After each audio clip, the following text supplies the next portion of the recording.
네, 잠시 후 한동훈 대표님의 북 콘서트가 시작될 예정이오니 모두 자리에 착석해 주시기 바랍니다. 이어서 오늘의 사회자 전 논설위원 윤석만님을 모시겠습니다. 큰 박수로 맞이해 주시기 바랍니다.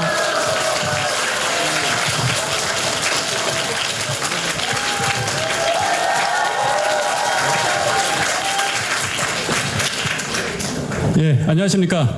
윤석만입니다. 반갑습니다. 오늘 정말 이렇게 많은 분들께서 와주셔서 너무 감사드리고요. 사실 이 자리에 계신 분들은 큰 행운이신 거죠? 네. 정말 큰 행운인가요? 네. 지금 이 건물 밖에도 수백 명의 분들이 오셔서 응원을 하고 계시고 제가 알기로는 또 유튜브를 통해서 생중계가 이루어지고 있는 걸로 알고 있습니다. 대표님 모시기에 앞서서 대략 제가 짧게 한 3분 동안만 그 대담을 하면서 제가 옆에서 봤던 정치인 한동훈에 대한 이야기를 간략히 드려보도록 하겠습니다. 정치는 불가능의 예술이다 라는 말이 있는데 이게 체코의 민주화 혁명의 아버지였던 바첼라프 하벨이 한 이야기입니다. 가능한 것을 하는 일은 어렵지 않습니다. 그러나 불가능한 것을 가능하게 만드는 것은 쉬운 일이 아니죠.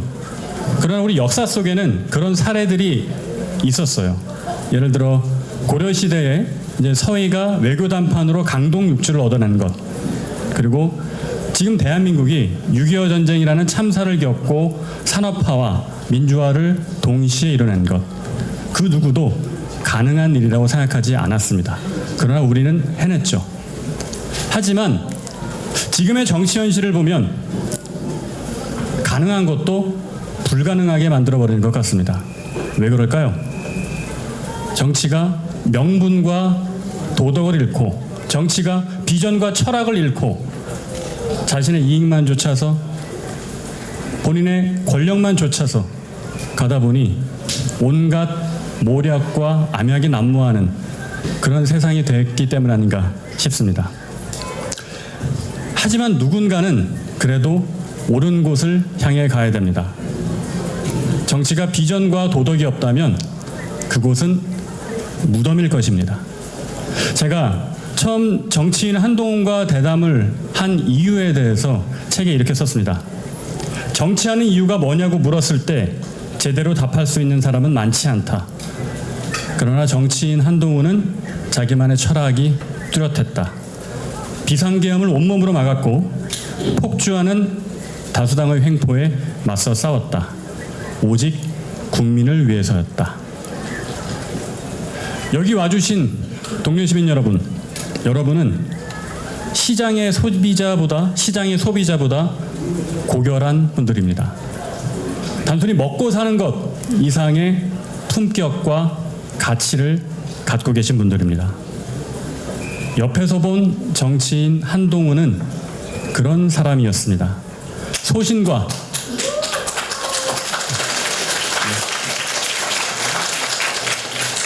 소신과 명분이 뚜렷했고요. 위기의 순간 빠르고 정확한 판단을 내렸습니다. 바로 확고한 자신만의 정치 철학과 비전이 있었기 때문이라고 생각을 합니다.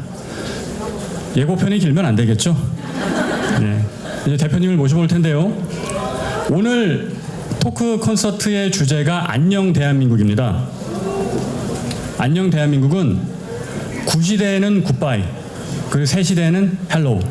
그래서 그동안 우리가 불합리하다고 여겼었던 그 많은 구시대의 것들을 바이바이 하고 새로운 시대를 맞이하자라는 뜻입니다. 그래서 제가 한동훈 외치면 여러분은 안녕하세요 하는 겁니다. 연습 한번 해볼게요. 한동훈! 안녕하세요! 소리가 작은 것 같은데요. 다시 한번 한동훈! 안녕하세요! 좋습니다. 그럼 모셔볼게요. 한동훈! 안녕하세요. 안녕하세요. 안녕하세요. 잘 지내셨습니까? 저도 잘 지냈습니다.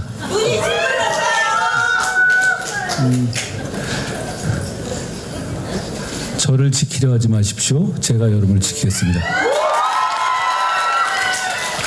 저는 포기하지 않겠습니다. 제가 여러분과 인사할 때 마지막으로 이 얘기를 했던 것 같습니다. 저만 기억하는지 모르겠지만요. 저는 오늘의 얘기를 그때로부터 시작하겠습니다. 다시 시작하겠습니다.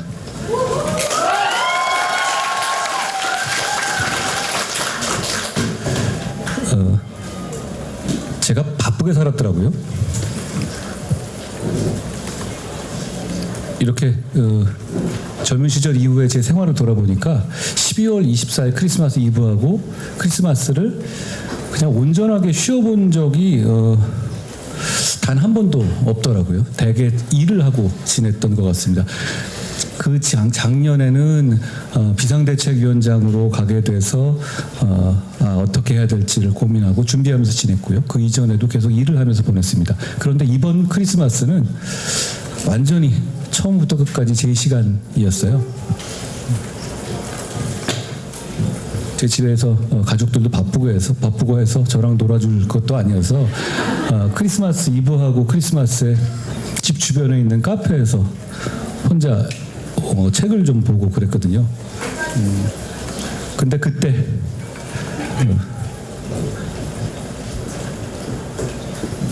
그 전까지, 그러니까 24일 이전까지는 12월 3일부터 12월 16일까지 얘기에 대해서 의식적으로 제가 생각을 안 했습니다. 머리를 좀 비워보려고 했거든요.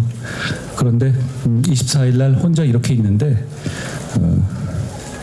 조금 있으면 제가 가지고 있었던 기억들이 금방 다 날아가 버리겠더라고요. 선후 관계도 조금씩 헷갈리기 시작하고, 예전엔 제가 안 그랬었는데 네. 점점 기억도 희미해지는 것 같았어요. 좀 지나가다 보면 뜨거운 마음과 뜨거운 기분이라든가 그런 감상만 남고 팩트나 우리 모두가 알아야 될 기록 같은 것이 사라져버릴 것 같다는 생각이 들었습니다. 그래서 제가 24일하고 25일에 제가 카페에서 휴대폰으로 12월 3일부터 16일까지 있었던 일을 시간대별로 쭉 적어봤어요. 그게 바로 이 책의 출발점이었습니다. 제 책을 보시면 문장이 되게 단문이고 짧을 텐데요. 제가 원래 하드보일드 소설을 좋아해요. 단문을 좋아하는데 그것도 그거지만 휴대폰으로 문장을 쓰면 문장이 짧아집니다. 손 아프잖아요. 그래서 그게 제 문체의 사실 비밀이고요. 저는 이 말씀을 드리고 싶습니다. 여러분의 겨울은 어떠셨습니까?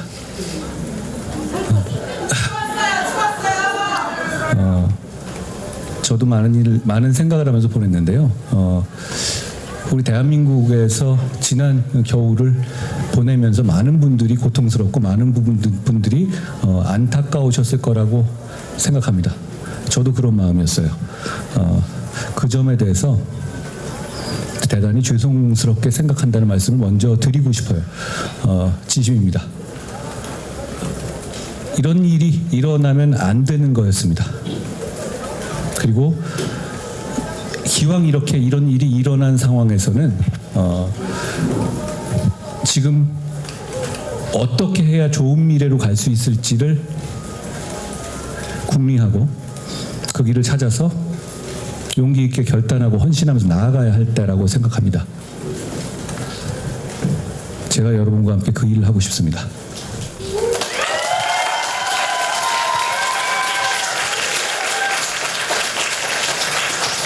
광장에 많은 분들이 나와 계시잖아요. 이쪽 저쪽에서.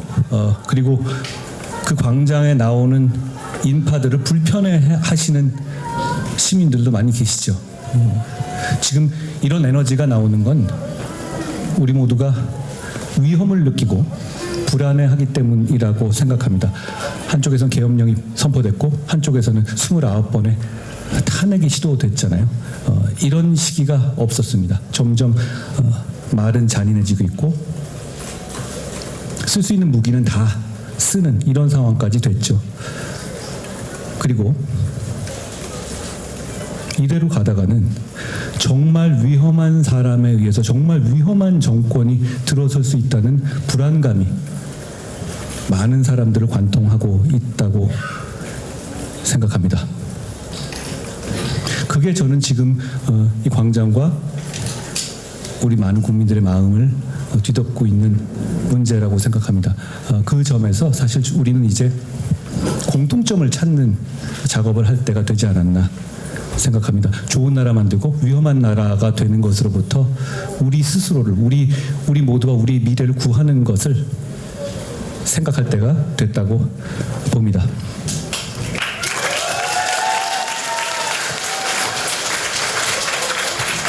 우리 헌법이 1987년에 만들어진 게 지금 우리가 쓰고 있는 헌법이죠. 87 체제의 극복이라는 말씀 많이 들어보셨죠?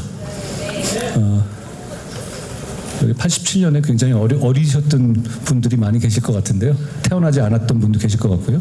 그런데 먼저 오해는 하나 풀어야겠습니다. 87 헌법, 87 체제는 대단히 위대한 체제입니다. 우리가 그 87년 헌법을 가지고 선진국이 되지 않았습니까? 그 87년 헌법을 가지고 민주주의 국가가 되지 않았습니까? 저는 이 헌법에 대해서 대단히 고마운 마음을 가져야 한다라고 생각합니다. 그런데 그 87 헌법은 정치 주체가 어느 정도 절제하는, 할 수 있지만 안 해야 되는 선을 지키는 절제의 정신을 전제 조건으로 하고 있어요. 여러분 생각해 보십시오. 민주당 이재명 측에서 하고 있는 29번의 탄핵, 그게 어차피 헌법에 없었습니까? 있었던 겁니다. 대통령이 한 비상계엄 헌법에 없었습니까? 있었던 겁니다. 그렇지만 수십 년 동안 헌법에 있었지만 감히 그것까지는 안 하는 절제 정신이 서로 지켜온 암묵적인 룰이었고, 그게 깨진 겁니다. 정말 위험한 세상이 되고 있는 거예요. 그렇기 때문에 87년 체제는 극복해야 할 때가 된 겁니다. 이번에 극복하지 않으면 다음번엔 정말 더 잔인한 세상이 될 겁니다. 이것 이상으로 가지 않겠어요? 그렇기 때문에 저는 87 체제 극복이 단순한 과거의 극복이 아니라 미래를 위한 초석이라고 생각합니다. 그렇기 때문에 제가 정치를 재개하면서 새로운 시대를 바꿔야 한다는 말씀을 드린 겁니다. 제가 2달 동안 쉬면서 87년 헌법을 만드는데 관여한 어르신들을 좀 찾아뵀었어요. 그런데 제가 그때 그분들 뵈면서 느낀 게 뭐냐면 87년 헌법이 대단히 짧은 시간에 만들어졌다는 거였습니다. 몇 명이 앉아서 몇 달 만에 끝냈다는 거예요. 당시에는 직선제만 관심이었고 나머지는 그렇게 국민들이 관심이 없었다는 겁니다. 그래서 87년 헌법을 만들 개헌 작업은 대통령을 간접선거에서 체육관 선거에서 직접 선거로 뽑는 조항을 만들고, 그리고 유신 헌법에 있었던 아주 대표적인 독소 조항만을 좀 고치고, 그리고 이렇게 말했다고 합니다. 나머지는 우리 차차 금방 고칩시다. 이렇게요.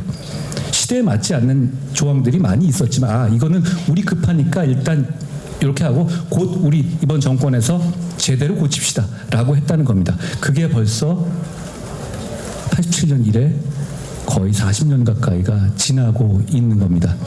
그렇기 때문에 87 헌법은 몇몇 핵심적인 조항들 말고는 유신 헌법을 그대로 가져오고 있는 겁니다. 그러니 AI 시대, 그리고 인권의 시대, 그리고 군인과 보훈의 시대에 맞지 않는 조항들이 그대로 남아 있는 거예요. 그러니까 시대를 바꿀 때 단지 대통령제를 중임제로 한다. 그리고 상하 양원제를 한다. 이것도 중요한데 우리가 AI 시대, 그리고 앞으로 우리 모두가 잘 사는 복지와 성장의 선순환 시대를 준비하기 위해서 많은 부분을 고쳐서 50년, 100년 쓸 수 있는 헌법을 만들어야 한다고 생각합니다. 여러분, 그런데 이런 말을 하는 사람은 많았습니다. 그런데 늘 되지 않았죠. 개헌 얘기가 나왔을 때 항상 정치권의 일이야 라고 많은 분들이 여론조사에서 부정적으로 답하는 이유는 그게 되겠어? 라고 생각하기 때문일 겁니다. 그런데 이번에는 반드시 해내야 합니다. 제가 이런 질문을 드리고 싶습니다. 이런 일을 또 겪으실 겁니까?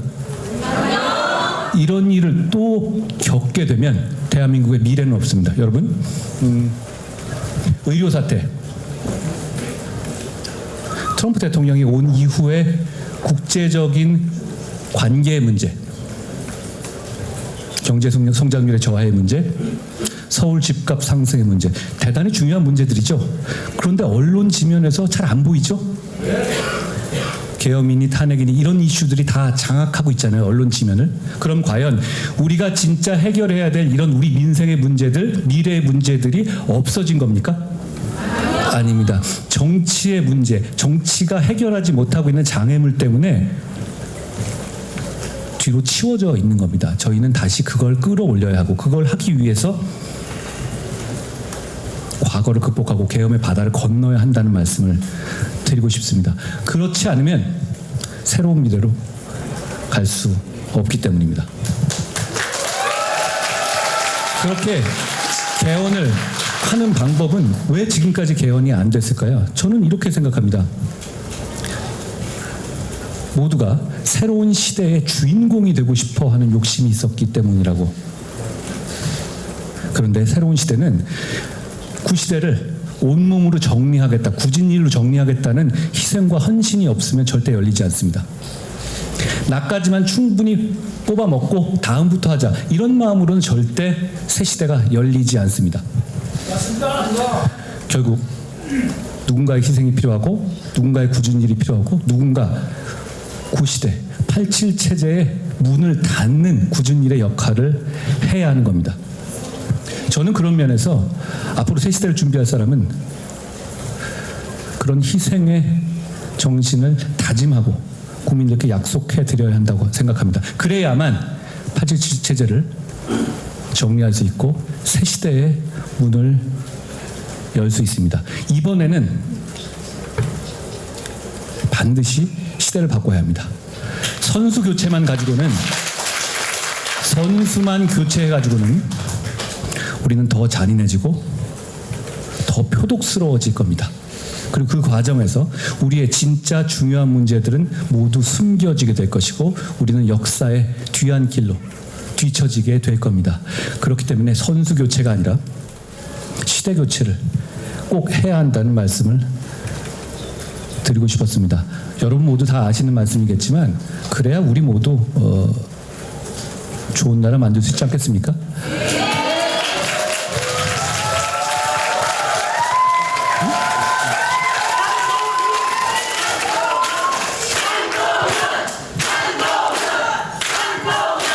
절제 시대에 지금 굉장히 흐름이 혼탁하고 그렇잖아요. 그러면서 가짜 뉴스들이 난무하고 별별 왜곡된 공격들이 양 진영에서 난무하고 있습니다. 그런 부분에서 이제는 저는 그동안에는 저에 대해서 공격이 오거나 그랬을 때 웬만하면 그냥 넘어가지 하는 식으로 넘겼었거든요. 이제는 저는 그러지 않으려 합니다.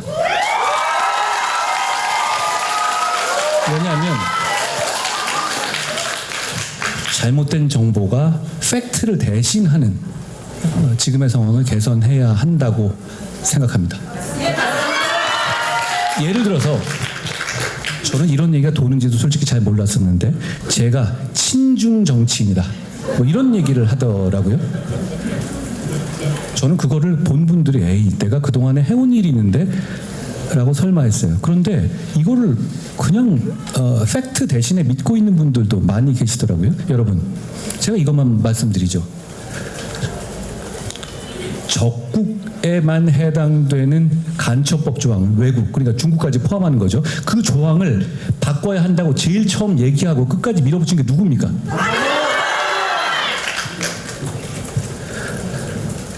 영주권자의 영주권 부여 요건을 훨씬 강화해야 한다고 주장한 게 누구였습니까? 지금 외국인에게 지방 투표권을 주고 있죠? 그 투표 요건에 대해서 상호주의를 강화하자고 주장한 게 누구였습니까? 상호주의 강화를 설명드리면 이런 겁니다. 그 나라에서 우리나라한테 해주는 만큼만 해주겠다는 것이죠. 그 뜻은 뭐냐? 지금 현재 한 90% 정도의 외국인 투표는 중국인들입니다. 전 중국인들 비하하자는 취지가 아니에요. 실제로 많이 와 계시니까요. 그렇지만 중국에서는 대한민국이 중국에서 살고 대한민국 국민으로서 중국에 살고 계신 분들에게 투표권을 부여하고 있지 않습니다. 그러면 부여하면 안 되는 겁니다. 그러지 말자는 주장을 누가 강력하고 일관성 있게 해왔습니까? 부동산 토지 소유를 하는 경우에 영주권을 주는 경우가 있어요. 그 상한을 높인 게 누구였습니까? 불법 체류를 엄정하게 단속해서 지금까지 역대 최고로 법무장관 당시에 불법 체류를 단속했던 게 저 아니었습니까? 지금 그런데 진짜 친중하는 정치인들이 저보고 그냥 얘는 친중이라 이러고 있고 많은 사람들이 그걸 믿고 있어요. 이렇게 되면 정치가 혼탁해지고 민주주의가 제대로 돌아가지가 않습니다. 저는 이제부터 앞으로 이런 식의 말도 안 되는 주장들에 대해서 하나하나 반박하겠습니다. 저한테 궁금하면 물어보라고 하십시오. 제가 답하겠습니다.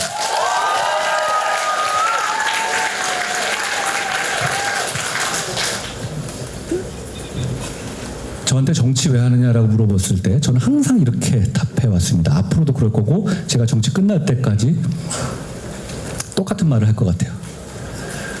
저는 나라가 잘 됐으면 좋겠습니다.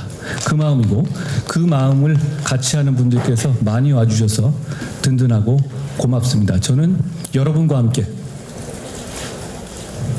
좋은 나라 만들고 싶습니다. 고맙습니다.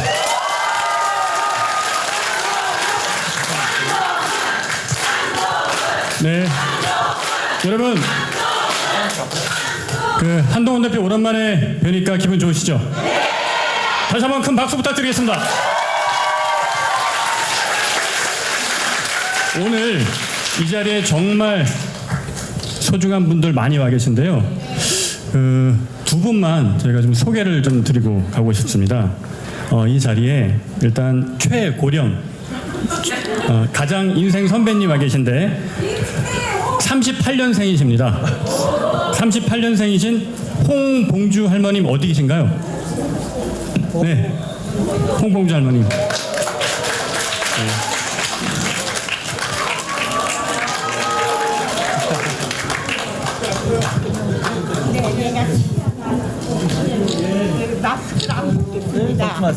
국민을 위해서 항상 그래도 우리나라를 위해서라니 이렇게 국민을 위해서 애쓰는 분이 없습니다. 국민을 위해서 고맙고 고맙습니다. 그 대신 저희가 한번 안아드리고 싶습니다.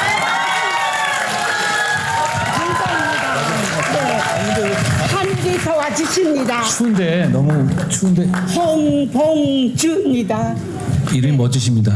제가 아까 봤는데 그게 그 우리 정말 고맙습니다. 마라톤 선수 이름하고 같으시네요. 네. 고맙습니다.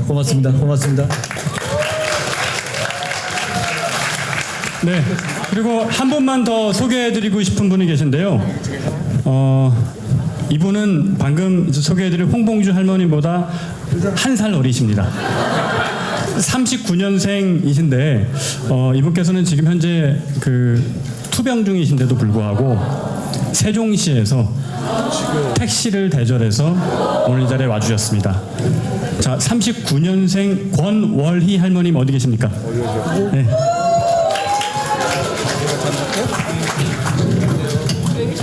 안녕하세요.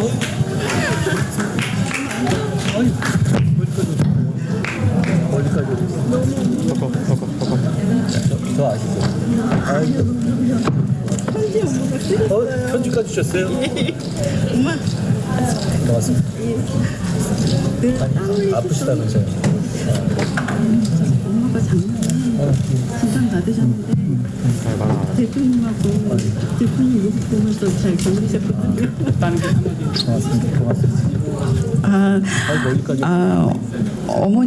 어머니께서 작년에 좀 병에 걸리셔가지고 힘든 시간 보내셨는데 한 대표님이 애쓰시는 모습을 보면서 엄마도 힘을 내실 수 있었다고 합니다. 그래서 엄마가 손이 떨리셔서 편지를 못 쓰셨는데 불러주셔서 제가 썼고요. 예.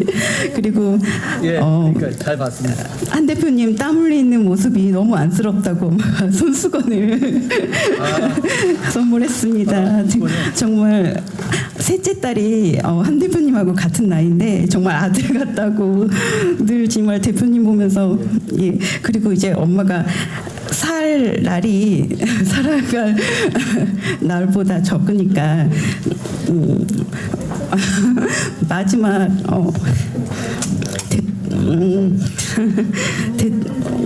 마지막 대통령일 수 있다는 그런 마음으로 예, 한 대표님을 뵈러 지금 4시간을 왔습니다. 예.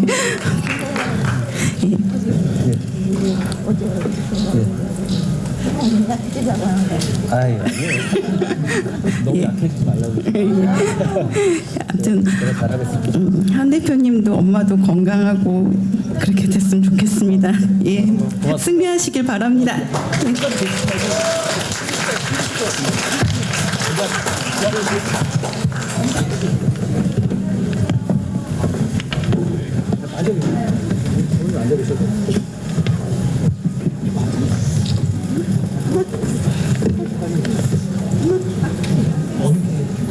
크게 질 거예요.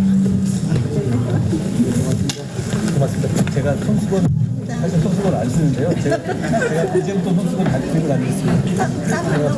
고맙습니다. 아니 그러니까 제 성함 어머님 이름이 근데 너무 운치 있으세요. 이상하지 않아요? 아니요. 기생이 아 이거 너무 멋있어요. 예.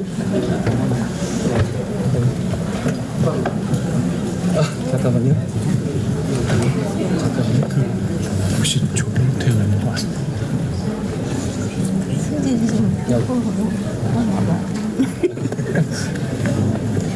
금펜이네요.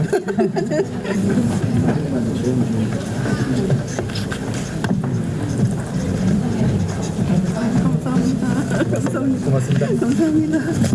네, 고맙습니다.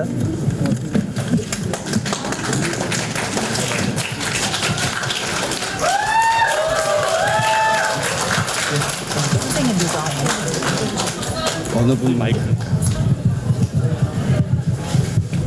아, 예. 지금 두 분 할머님 말씀을 좀 들었는데 이제 끝에 할머님께서 말씀해 주시기를 약해지지 마시라 그런 얘기 해주셨습니다. 네. 그리고 오늘 사실 이 자리에도 김태호 의원님을 비롯해서 많은 국회의원들께서도 오셨는데 사전에 저한테 언질 주시기를 오늘은 이제 시민들을 위한 행사니까 이제 정치하시는 분들에 대한 소개는 우리 하지 말자 그렇게 말씀을 미리 해주셔서 여러분 정치인들이 이거 절대 양보하지 않는 거 알고 계시죠? 예, 김태호 의원님 비롯한 국회의원분들께도 박수 한번 부탁드리겠습니다.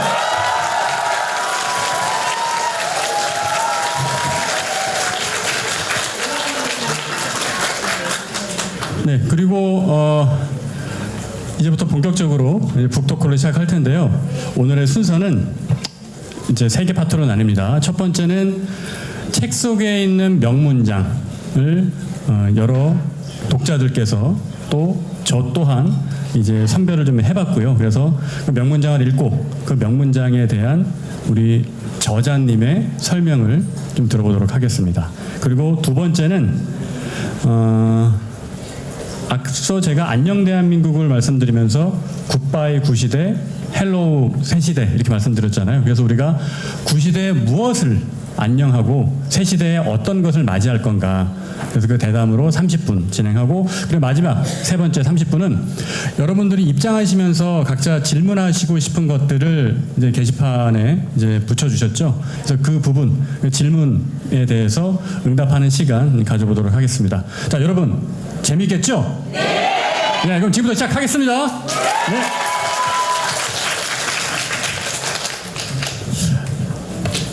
한 가지 오해를 좀 풀고 넘어가야 될 게 있어요. 제가 2019년부터 이제 중앙일보에서 논설위원을 했는데 지금은 이제 사직을 했습니다. 그러다 보니까 제가 나이가 지긋한 걸 아는 분들이 많아요. 그런데 제가 옆에 있는 우리 동훈이 형보다 아니 왜 놀랍니까? 동훈이 형보다 제가 6살 어립니다. 이거는 제 잘못입니까? 동훈이 형 잘못입니까? 그렇죠? 제 잘못 아니죠. 네. 아마 정치인 중에 이렇게 캐주얼룩이 잘 어울리는 분들 별로 없을 거예요. 네. 저도 이렇게 입으면 안 어울리거든요. 먼저 그럼 이 질문부터 좀 드려보고 싶어요. 책 제목이 국민이 먼저입니다인데 이 제목을 택하게 된 이유가 있으실까요?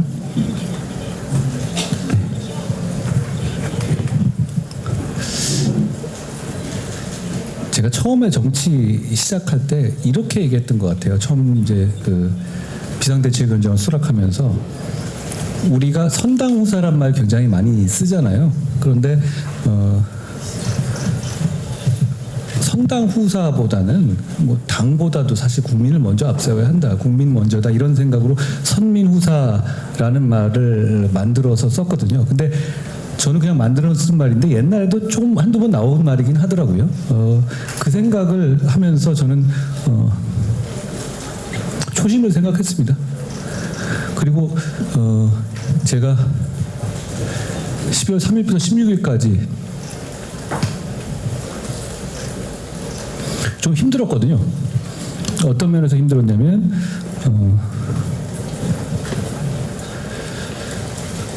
결정 자체는 그렇게 힘들지 않았습니다. 그리고 그걸 별로 의심하지는 않았어요. 그런데 그걸 어떻게 구현해내느냐, 많은 사람들 설득해내느냐가 아주 힘들더라고요. 왜냐면 제가 신뢰하고 좋아하는 사람들도 저와 다른 생각을 말씀하시기도 하고 또 그 말들을 제가 들어보면 들어볼 만한 말들이기도 했어요. 그리고 단기적으로 우리를 지지하는 분들이 느끼는 섭섭함과 서운함, 그게 너무나도 예상됐고 좀 두렵기도 하고요. 그리고 그게 이후에 저한테 올 여러 가지 그런 공격들이 예상되잖아요, 누구나. 자기가 제일 잘 알죠. 그런 과정에서 어려운 과정을 겪었는데요. 그때 그냥 이 생각을 제가 했던 것 같아요. 아, 지금 이 순간, 이 역사적 순간에서 우연히 내가 이 위치에 서 있는데 그러면 나중에 이 모든 일들이 다 지나가고 많은 감정들이 가라앉고 냉정하게 이 상황을 바라볼 때 나중에 사람들이 제 결단을 평가할 때 뭘 기준으로 했었니 너는? 이 답을 저는 할 수 있었어야 한다고 생각하거든요. 그때 그래, 내가 처음에 말했던 선민후사, 국민을 먼저 생각하고 기준을 거기에 둬야 한다라고 생각했어요. 많은 분들이 얘기하잖아요. 뭐 지지자를 배신했다, 내지는 인간적인 연이 깊었던 대통령을 배신했다, 이런 말들을 하시잖아요. 감성의 문제이니 그걸 제가 하나 반박하는 건 의미는 별로 없을 것 같아요. 그리고 그렇게 생각하실 수도 있다고 봐요. 그런데 그 모든 결정이 결국은 이게 이 나라가 어떻게 가야 하고 이 나라 국민들의 어떤 판단이, 어떤 결정이 이 시점에 도움이 되는지를 위주로만 생각해야 한다고 저는 믿었습니다. 어려운 결정이었어요. 그리고 어려운 시간이었던 것 같아요. 그걸 제가 그 시간들을 겪으면서는 잘 못 느꼈어요. 그 시간들을 겪으면서는 제가 12월 3일 처음에 그 상황을 처음 알게 됐을 때부터는 이거 어떻게든 안 막으면 나라가 망가지겠다. 이거 이날 밤으로 안 막으면 유혈 사태 난다. 주식시장 안 열린다. 이런 생각을 하면서 무조건 어떻게든 막아야 된다는 그런 목적을만 보였어요. 그러니까 그거에 맞게 움직이려고 했고 그날 이후부터는 이런 거죠. 돌아가는 상황에서 많은 사람들이 각각의 입장에서 이 상황을 어떻게 수습해야 하는지에 대한 생각을 가지잖아요. 그런데 그 관계를 조정하고 그렇지만 이 원칙을 지키고 또 보수에게 다시 살아날 희망을 남겨야 하는 그런 어려운 숙제 과정에서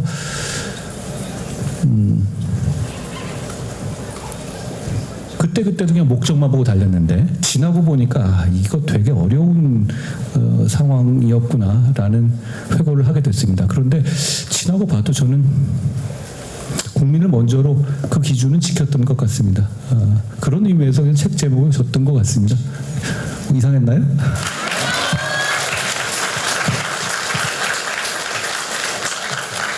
그 12월 3일부터 열 나흘간의 기록을 이제 책에서 엮으셨는데 그 정말 압축적이면서도 밀도가 깊은 시간이었습니다.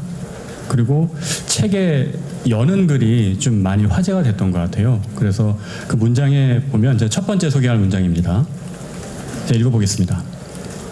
처음이자 마지막으로 역사로부터 질문을 받는다고 느꼈다. 계엄이래 어쩔 거야? 라는 질문.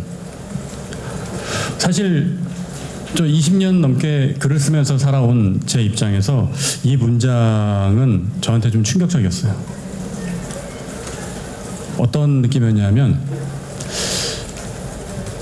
가슴을 확 파고드는 그런 느낌이었던 것 같아요. 그래서 이 문장을 첫 번째로 꼽아봤는데 이 문장을 어떻게 쓰시게 됐습니까? 제가 이런 말 들을까봐 안 쓰려고 했어요. 사실은 제가 오글거리는 거 되게 싫어하거든요. 그런데 그러니까 저는 이렇게 이런 말 하잖아요. 역사 속에 뭐 이런 얘기를 하는 정치인들을 그렇게 저는 좋게 보진 않았어요. 아니 무슨 뭐 우리가 역사랑 대화를 해. 그냥 시민과 대화를 하고 이 생활인들과 대화를 해야지. 역사는 우리한테 관심 없어. 역사는 그냥 그런 생각을 가졌거든요. 근데 이날은 제가 그 순간을 딱 보는 순간 그게 와서 이게 왜 나한테 딱 이 과제가 떨어졌지? 그런 느낌이 있었어요. 여러분 비상계엄이잖아요. 누구는 그러더라고요. 젊은 분 만났는데 처음에 무슨 게임 얘기하는 줄 알았대요. 계엄이란 말 자체가 익숙하지 않잖아요. 저희 세대는 계엄이란 말이 익숙해요. 그런데 젊은 분들은 계엄이란 말 자체가 화석 같은 언어였을 거예요. 그런데 갑자기 이런 얘기가 나오니? 그런데 제가 왜 이런 느낌을 가졌냐면 저는 제가 잘하면 막을 수 있다고 생각했어요. 우연찮게도 제가 집권 여당의 대표라는 직위에 있었잖아요. 집권 여당의 대표라는 입장에 있었기 때문에 그 입장을 잘 활용해서 그리고 그걸 늦지 않게 적절하게 활용하면 이 계엄이라는 우리나라에 닥친 큰 위기를 일단은 불을 끌 수 있겠다라는 생각이 들었거든요. 그런 차원에서 생각해 봤던 겁니다. 물론 그 짧은 시간에 이런 문답을 한 건 아니고요. 그건 아니지만 그때는 뭔가 약간의 비장한 생각은 들었던 것 같아요. 잠깐. 근데 그때 이후부터는 그런 비장함보다는 어떻게든 이걸 막아야 되겠다는 어떤 실용적인 생각 그것만 했던 것 같습니다. 그 두 번째 문장도 오글거리는데 어떻게 하죠? 좀만 참아주십시오. 자, 두 번째 오글거리는 문장 2탄. 공포보다 용기가 먼저 퍼져야 한다고 생각했다. 이건 어떠실 겁니까? 이거 되게 제가 좋아하는 문장 중에 이게 있어요. 사실 처칠이 했다고 하는 말이지만 실제로 처칠이 이걸 정확하게 말한 것 같지는 않아요. 그게 이런 거거든요. 공포는 반응이고 용기는 결심이다. 굉장히 멋있는 문장이라고 생각합니다. 그리고 그게 제가 많이 겁을 먹어야 될 상황에서 많이 떠올리는 문장이기도 하고요. 근데 이 얘기는 제가 좀 실용적인 관점에서 쓴 거예요. 처음에 그러니까 이 계엄이라는 걸 딱 했을 때 사람들은 이게 뭐지? 라고 초창기에 판단을 하게 되잖아요.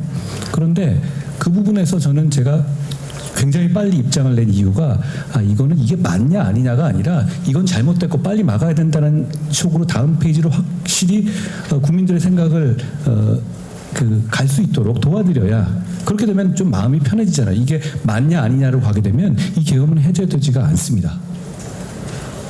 이게 계엄이 옳으냐 아니냐라고 된다면 이 계엄을 당장 해제할 수가 없죠. 그런 상황에서 저는 계엄을 막아야 된다는 용기가 빨리 퍼지는 것이 필요하다고 봤습니다. 그리고 사실 저도 좀 겁났어요. 그게 뭐 무섭더라고요. 근데 그때는 이런 느낌이었어요. 그러니까 어떤 목표에 딱 집중하다 보면은 감정이라든 거를 스위치를 좀 끄게 되는, 저는 좀 그런 편이거든요. 그러니까 아유 그래 그런 거는 다 나중에 생각하자 이런 생각이 들더라고요. 이건 뭐 그렇게 오글거리는 문제는 아니었습니다. 네, 제가 번지수를 잘못 짚었습니다. 근데 이제 이 말씀을 사실 지난번에 이제 저와 대담을 하면서도 이야기를 하셨는데 제가 좀 인상 깊었던 부분은 그런 거였어요. 일단은 국민에게 이 계엄은 잘못됐다라는 것을 알려야 방금 말씀하신 것처럼 찬반 논쟁으로 흐르지 않는다. 그리고 국민을 안심시켜야 된다. 그러면서 비상계엄으로 인해 투입된 군경에게도 메시지를 줘야 한다라는 말씀을 하셨거든요. 그때 어떤 메시지를 주고 싶은 거였습니까? 저는 그분들도 굉장히 겁나고 황당하지 않았겠어요? 그리고 그분들도 우리 시민이고 그리고 그분들을 군대에 보낸 그 가족들도 걱정하셨을 거 아니에요. 그러니까 그분들이 여당 대표가 이렇게 확실히 반대하는 거면 나름대로 그 명령을 제대로 따르지 않을 용기를 낼 수 있고, 그리고 제가 그 중간에 그런 얘기도 했죠. 부역하지 말아라. 제가 잘 안 쓰는 말입니다. 싫어하는 말이에요. 그런데 굉장히 강한 말이지만 따르지 않을 수 있는, 그래 서로 간에 충돌하지 않을 수 있는 명분을 줘야 된다고 생각한 거고요. 그리고 마지막에 제가 이런 메시지도 냈죠. 위법한 명령이니 따르지 않아도 된다. 그걸로 인해 책임이 생기면 우리가 막아주겠다. 결국은 저는 그 안에 있으면서 계엄군 소리가 막 들렸잖아요. 근데 저 젊은 군인들 어떻게 하지? 얼마나 나중에 힘들까 이 생각을 하게 됐던 것 같습니다. 그 말씀 관련해서 이제 책에서도 있지만 제가 인상 깊었던 부분은 그런 이야기를 했을 경우에 군경이 부역하지 않는다. 그러니까 이제 과하게 좀 표현하면 그 명령을, 불법 명령을 따르지 않을 것이다라는 그런 믿음을 갖고 계셨던 거잖아요. 입장 바꾸면 그렇지 않겠습니까? 그거 하고 싶겠어요? 그리고 그 이후에 과거에 우리 역사는 그런 식의 어떤 불법적인 이 행동에 대해서 굉장히 오래도록 응징합니다. 단기적이지 않아요. 그리고 거기에 따른 정신적 트라우마도 오래 갈 거거든요. 근데 그분들이 여기 들어와서 진짜로 만약에 사람들을 끌어내는 거가 본인 행동했었다고 생각해 보세요. 그걸 나중에 얼마나 힘들어 하시겠어요. 그러니까 이거는 어떻게든 간에 그리고 그 당시에 시민들이나 보좌관들이 계속 카메라로 찍고 있었거든요. 그 압박을 받는 상황들을 생각해 보면 저는 그분들도 정말 힘들었을 거라고 생각해요. 사실 비상계엄 해제를 빨리 할 수 있었기 때문에 우리가 지금처럼 그런 큰 문제 없이 위험 없이 넘어갔지만 실제로 그 당시 현장의 상황은 뭐 우리가 생각하는 것 이상으로 좀 되게 엄혹하고 그러지 않았습니까? 그래서 보면은 그 책에서 이제 그 대표님 본인께서 밀떡이다, 밀리터리 덕후다라는 거를 이제 커밍아웃 하신 부분이 있는데 그 사한 야간 투시경 얘기하시면서 그날에 느꼈던 그 당시의 어떤 긴장감과 그런 것들은 어땠습니까? 다들 많이 놀라고 어려운 상황이었지만 또 의원들은 그리고 정치인들은 자기 일 해야 된다고 생각하고 자기 자리를 지킨 분들이 많이 계셨어요. 그러니 뭐 그 상황에 대해서 뭐 우리가 뭐 너무너무 힘들었어 이렇게 징징거릴 일은 아닐 것 같고요. 국민들 보시기에 참 죄송하다고 생각했습니다. 그렇지만 어떻게든 빨리 끝내야 되겠다라는 그 마음이 당시 저희 18명 정도가 들어갔었고 들어가지 않은 분들 중에서 많이 응원해 주셨는데 같은 마음이었다라는 정도로 말씀드리겠습니다. 네, 이번에 세 번째 명문장. 이거는 앞서 제가 설명했던 오글거리는 문장과는 전혀 달리 상당히 일상적인 표현이거든요. 일상적인 표현인데 이게 책 속에 활자화되어 있으니까 그럴듯하게 들렸습니다. 멋있게 들렸습니다. 읽어보겠습니다. 좋은 게 좋은 거라는 식으로 정치하면 세상은 안 좋아지고 정치인만 좋아진다.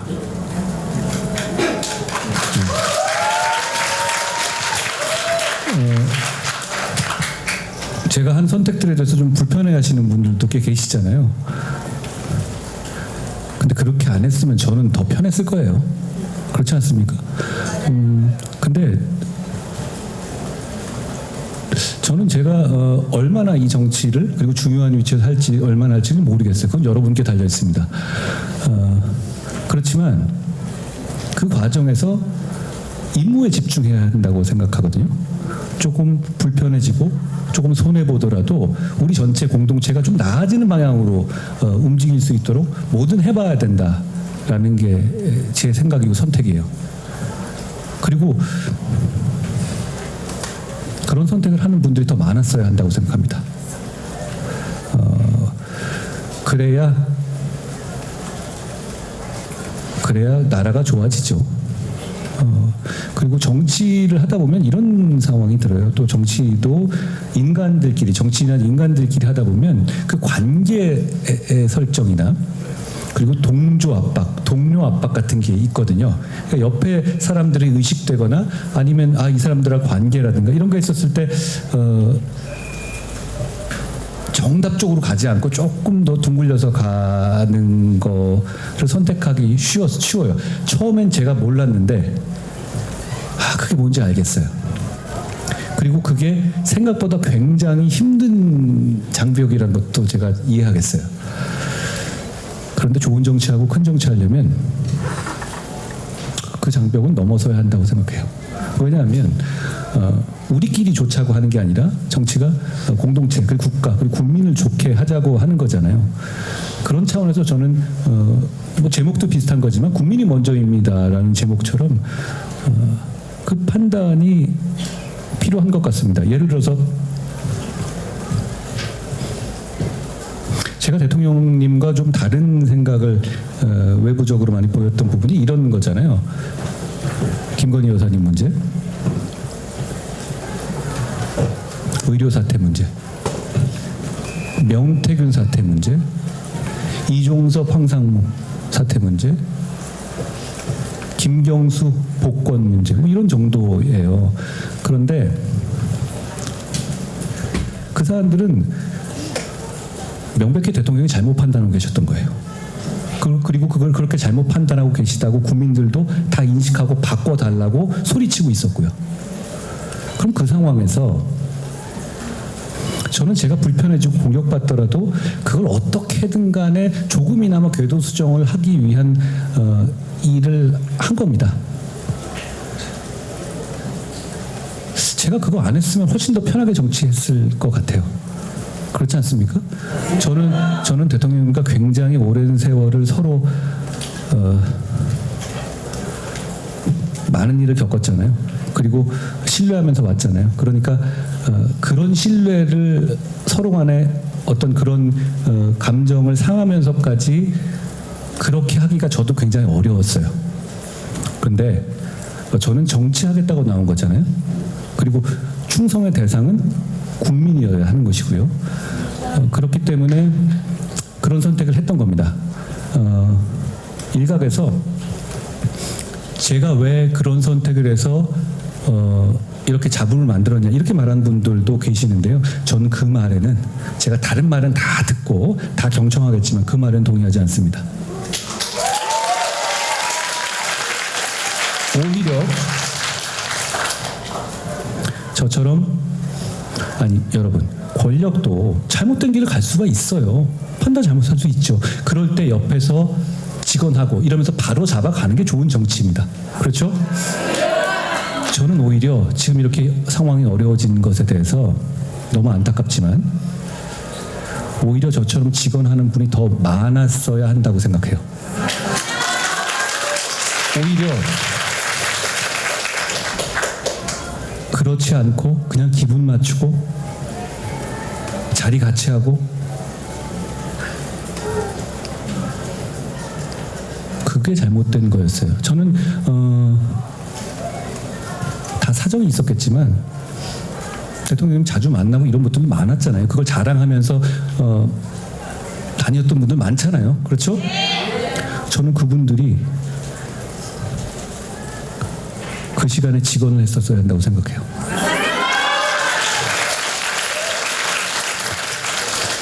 저는 이 정부가 잘 되기를 누구보다도 바랬습니다.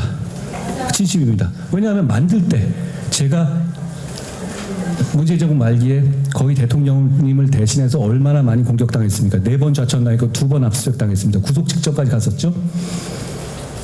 그리고 얼마나 많은 사람들, 여러분 포함해서 이 정부를 만들어내려고 얼마나 피눈물 흘리면서 싸웠습니까? 그런 정부이기 때문에 끝까지 정말로 성공하기를 누구보다 바랬다는 말씀을 드립니다. 그러기 위해서 저는 직원할 수밖에 없었어요. 가만두면 나중에는 다 터질 텐데요. 그러면 같이 옆에서 웃고 있다가 그때 살짝 엉덩이 빼고 터지게 놔둡니까? 저는 그게 제 임무라고 생각하지 않았어요. 그리고 저는 앞으로도 그렇게 정치할 겁니다.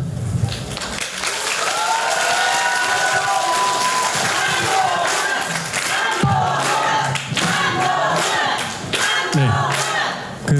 제가 준비한 문장은 여러 개인데 그 문장에 대해서 설명을 다 해주셔가지고 제가 소개만 하고 넘어가겠습니다.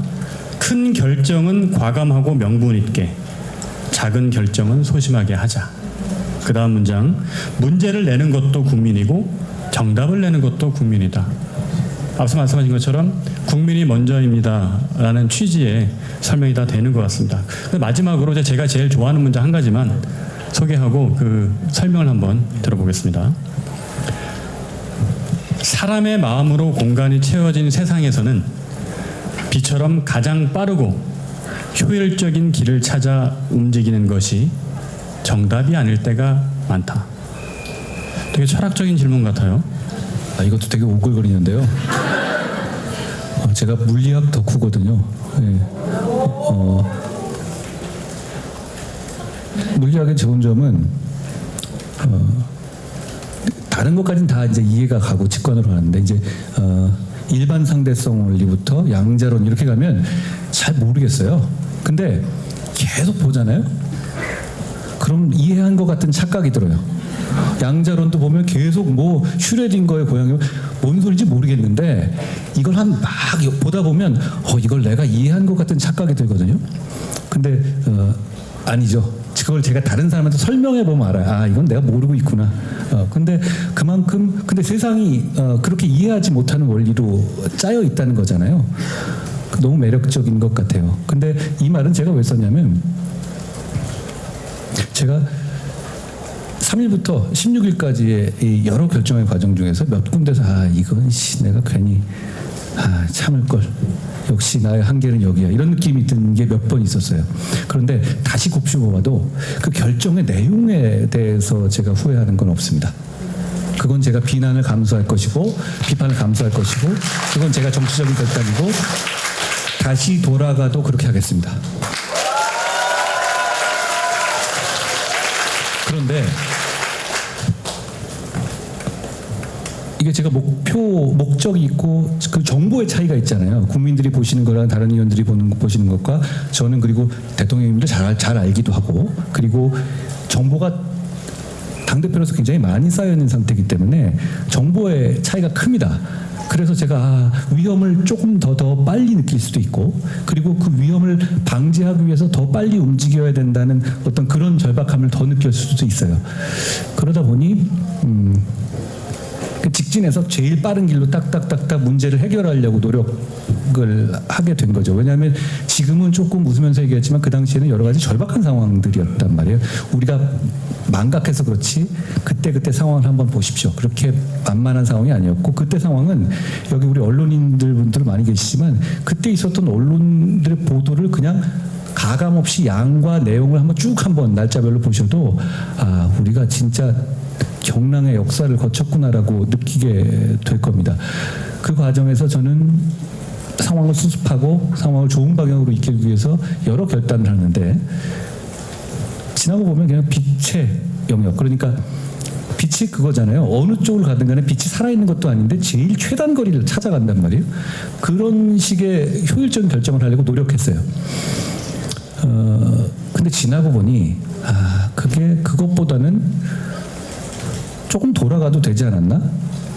그리고 조금 더 시간을 좀 서로 가지면서 그래도 그랬을 때 다시 한번 말씀드리면 결론을 바꾸겠다는 취지는 아닌데 그랬을 때 조금 더 낫지 않았을까 하는 반성을 하게 돼요. 그 몇몇 장면들이 있잖아요. 그게 제가 말하고도 이 말 내가 지금 하는 게 아닌데 내가 왜 이 말을 하고 있지 이런 느낌이 좀 제가 자주 이러거든요, 사실. 예. 그래서 끝난 다음에 의원님들한테도 많이 혼났는데 제가 공감하는 부분이었어요. 그 점을 좀 고치려고 합니다. 그래서 근데 뭐 고쳐질지 모르겠어요. 그게 뭐 부뚝부뚝 나오잖아요. 그런데 그런 선이라고 하더라도 좀 돌아가고 조금 참고 아니면 꼭 내가 아니라 다른 분들이 그 공간을 좀 차지하게 해드리고 이런 게 저한테 좀 부족했던 것 같아요. 그런 말씀을 좀 반성 삼아 드린 거였어요. 근데 멋있는 말 아닙니까?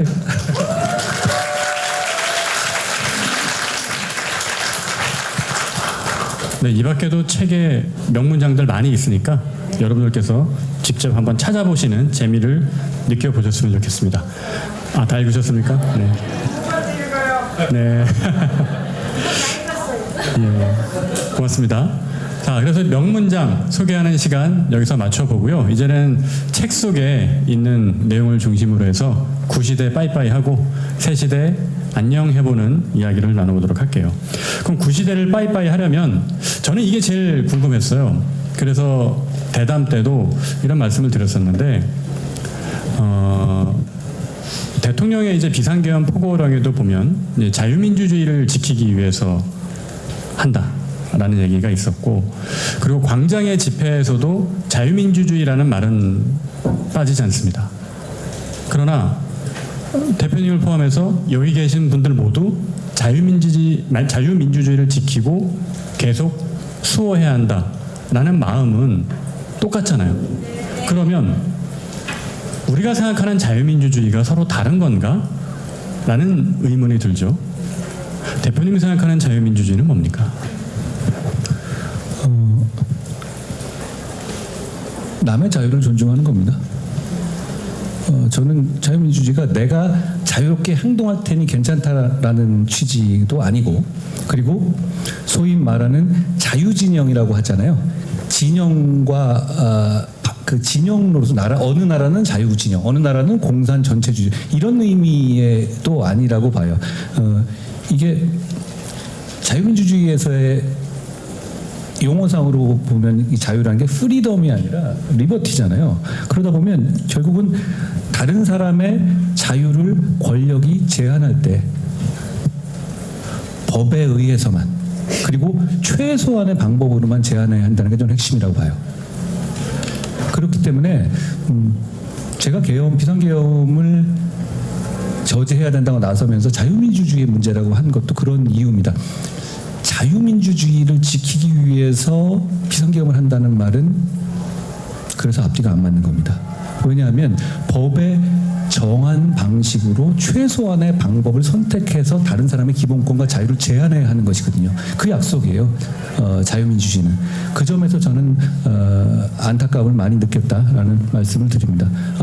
이런 말씀도 드릴 수 있죠. 뭐 자유민주주의에서 자유를 얘기할 때 프리월드, 그러니까 일종의 말해서 냉전 시대의 자유진영이라고 하잖아요. 그런 의미로 말씀하시는 분들도 많이 계신 것 같아요. 그런데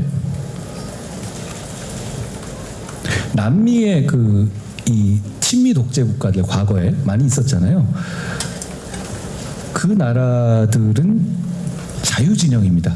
친미 진영이고 공산 진영과 반대되는 진영에 속해 있는 면에서는 자유진영이라고 할 수 있지만 그 나라들이 자유민주주의 국가라고 할 수는 없어요. 우리가 생각하는 자유민주주의 국가는 그런 자유민주주의 국가가 아닌 거죠. 진영의 면에서. 그러니까 저는 그런 점에서 핵심은 남의 자유를 최대한 보장하고 남의 자유를 제한할 때는 법에 의해서만, 룰 오브 로, 그리고 최소한의 원칙에 의해서만 한다는 것이 저는 핵심이라고 봅니다. 저는 그걸 우리가 놓쳐서는 우리의 기본 체제의 기본을 놓치는 것이다라고 생각합니다. 여러분 머리에 쏙쏙 와닿았죠? 그래서 뭐 이야기를 이제 안 하고 넘어갈 수는 없을 것 같은데요. 솔직히 우리가 평소 생각하는 민주주의라는 것은 데모크라시죠. 그러니까 이즘으로 끝나지 않기 때문에 정치 체제를 얘기합니다. 그래서 정확하게 말하면 민주정이 맞고, 근데 정치 체제인 민주정은 이즘이라는 이념의 옷을 입어야 돼요. 예를 들어서 인민민주주의도 민주주의입니다. 그러나 우리가 지향하는 바는 아닙니다. 방금 말씀하셨던 것처럼 자유민주주의가 우리가 지향하는 곳인데, 그럼 이 자유민주주의의 원리는 설명하신 것처럼 내 자유만큼 너의 자유도 중요하다. 이거는 인정하고 배려하는 거고, 어떤 다수의 결정이 있더라도 소수의 의견을 무시하지 않고 존중하는 자세인 거잖아요. 그러니까 민주정이 다수결로 결정을 하지만 꼭 다수의 뜻대로만 하면 안 된다라는, 그게 자유민주주의인데, 사실 이재명 대표의 민주당을 보면 그 대척점에 서 있는 느낌도 지울 수가 없습니다. 대표님께서 보시기에 어떻습니까? 제가 87 체제의 극복이 필요한 이유 중에 하나라고 생각하는데요. 여러분, 대한민국 헌법에는 늘 탄핵 제도가 있어 왔습니다. 그렇죠? 그렇지만 탄자를 꺼내는 거를 서로 눈치 봤어요. 그런데 이 사람은 29번을 하네요. 지능 레슬링 같은 진짜 막장 스포츠에서도 눈을 찌르면 안 된다는 정도의 암묵적인 룰은 있는 거거든요. 그런데 이분은 그냥 이 정치 세력은 그런 거 생각 없이 그냥 눈이라도 찌르겠다라고 나오는 겁니다. 결국은 자유민주주의 체제에서는 대단히 위험한 세력이고 위험한 사람들이다. 왜 무슨 걸로는 이 세력을 생각할 때 이 사람들은 다수를 가지면 우리 사회의 기본적인 가치라든가 이런 거 반하더라도 그냥 이익이 되면 뭐든지 하겠다, 이런 생각이 들지 않습니까? 네. 여러분, 만약에 제가 이재명 대표 같이 저런 사법 리스트를 가지고 만약에 대통령이 됐다고 생각해 보십시오. 여러분은 제가 계엄령을 발동해서 사법부를 눌러버릴 거라고 예상하실 수 있어요? 그렇게 추측할 수 있습니까? 아니겠죠? 법을 바꿔서 나에 대한 범죄는 죄가 안 되게 바꿔버릴 거다라고 제가 그럴 것 같습니까? 이 대표는 어떨 것 같습니까? 그게 문제인 겁니다. 그게 차이인 거예요. 자유민주주의의 기본을 지킨다는 것은 그런 기본적인 원칙에 관한 합의와 약속에 대해서 서로 믿음이 있는 거거든요. 저 정치 세력은 그 믿음이 없습니다. 그러니까 현재 대한민국에서 가장 위험한 사람이라고 제가 감히 말씀드리는 것이다 라는 말씀 정도 드리죠.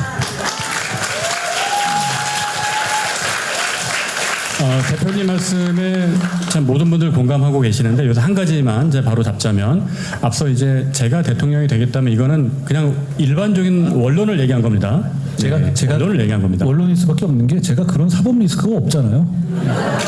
그렇죠. 이 얘기는 저도 똑같이 할 수 있어요. 윤석만이 대통령이 된다면 저도 그럴 사람이 아닙니다. 네, 원론적인 얘기고요. 자, 그래서 이 자유민주주의를 해치는 많은 해악들이 있는데, 사실 가짜뉴스, 음모론 이런 거 많이 들어보셨을 거예요. 근데 이 가짜뉴스, 음모론이 왜 문제냐면, 예전에는 우리가 어떤 사실에 대해서 의견이 다르면 서로 토론을 통해서 합의점을 찾았는데, 지금은 가짜뉴스와 음모론을 믿는 사람들이 많다 보니까 서로 믿고 있는 사실이 다른 거예요. 사실이 다르니까 저 사람은 거짓말을 하고 있다고 생각하고, 결국은 그렇게 되니까 우리가 대화, 타협의 정치가 안 되는 것 같다는 생각이 들었는데, 우리 책을 쓰면서 그 대표님과 대담을 할 때도 이 가짜뉴스 음모론에 대해서 많은 문제의식을 갖고 계셨잖아요. 근데 이 문제는 꼭 우리나라만의 문제는 아닌 것 같아요. 전 세계적으로 이런 사실에 대한 사실은 사실 그렇게 토론의 대상이 되지는 않거든요. 사실이 토론이 대상이 된다면 그걸 넘어서는 의견까지 가기가 어려운 거니까요. 이런 현상을 꼭 우리나라에만 있는 것이라고 너무 개탄할 필요는 없을 것 같습니다. 늘 이런 적이 있었지만 결국 인류는 문명은 이런 문제에 대해서 충분히 숙고하면서 헤쳐나왔다고 생각해요. 다만 그런 가짜뉴스나 음모론이 주류 정치 중심으로 받아들여질 때는 그 나라가 굉장히 큰 위기를 겪었다. 이런 점들을 우리는 많이 봐왔죠. 그런 점에서 경계하지만 또 그렇다고 해서 너무너무 걱정해서 이거는 뭐 절망할 문제도 아니라고 생각합니다. 네, 여러분 답변 완벽했습니까? 네. 정말 이런 것들이 해결돼야 우리가 구시대의 문을 닫고 새 시대로 나아갈 수 있는 것 같은데, 자, 며칠 전에 이제 새 시대에 대한 비전을 얘기하면서 개헌 이야기를 했습니다. 그래서 오늘 이제 모두 스피치에서 이제 87 체제 이야기도 했지만, 지난번 이제 인터뷰, 중앙일보 인터뷰였죠. 그걸 보면은 정치인의 어떤 책임 있는 희생을 얘기했고, 나중에 혹시라도 대선이 열린다면 그러면 임기 단축을 하는 방식으로라도 우리가 개헌을 해야 된다. 왜냐하면 여태까지 개헌을 말은 많이 해왔지만 이루지는 못했단 말이에요. 그래서 이 개헌을 하기 위해서 어떤 책임 있는 희생, 그런 부분을 강조하셨는데, 그런 생각을 하시게 된 이유는 뭔가요? 매번 개헌 얘기는 하잖아요. 근데 지금 이제 계엄을 겪고 29번의 탄핵을 겪은 이 상황에는 정말 필요하다고 사람들이 생각하실 겁니다. 그런데 필요성의 문제가 아니라 이제 가능성의 문제가 된 거예요. 그럼 그 가능성을 얘기하려면 확실한 청사진을 갖고 가야 되고, 그리고 장애물, 그러니까 지금까지 개헌이 제대로 못해온 장애물을 미사전에 제거한다는 약속이 있어야 하는 것이죠. 그런 차원에서 어떤 희생적인 결단 없이 이 문제가 해결될 것 같지는 않습니다. 그러지 않아가지고 몇 년 더 하겠다 이런 식의 생각들을 할 거기 때문에 그 부분은 대단히 중요하다고 저는 생각합니다. 그때 이제 개헌 얘기하시면서 저는 되게 인상 깊었던 게, 보통 우리가 개헌하면 권력구조 개편, 제왕적 대통령제 이런 얘기들 많이 하는데, 대표께서 말씀하셨던 것 중에 신선했던 부분은 우리가 그것뿐만이 아니라 정말 이 시대에 필요한 여러 가지 주제들을 논의 테이블에 올려놓고 이야기를 해보자 하면서 예를 들면 선관위 문제라든가 이중배상 금지 문제라든가 그런 것도 언급을 하셨거든요. 아까 제가 잠깐 말씀드렸지만 대부분 유신헌법이 그대로 남아 있어요. 87 체제도 아니에요, 사실. 여러 가지 사회적인 제약의 면에서는. 그러니까 제가 며칠 전에 우리 의원님들하고 같이 이 제2연평해전 관련한 연극을 같이 봤거든요. 여러분 이거 어떻게 생각하십니까? 우리를 지키기 위해서 순국하고 희생한 영웅들에 대해서 일반적으로 우리 국민들이 받는 손해배상이라든가 그런 거보다 더 줘야 됩니까? 덜 줘야 됩니까? 우리는 엄청 후려쳐서 주게 돼 있어요. 그것도 헌법에. 그게 왜 그러냐? 유신헌법 당시는 월남전의 시대였어요. 너무 많이 사상자가 나는 겁니다. 우리나라는 가난했어요. 그걸 다 일반인 기준에 주다가는 나라가 버텨내지 못할 만한 그런 상황이었던 겁니다. 그런 특별한 상황에서 그 조항이 만들어진 겁니다. 군인들에 대해서 차별 대우를 하는 조항이죠. 그런데 여러분, 우리 그거 헌법에 남아 있습니다.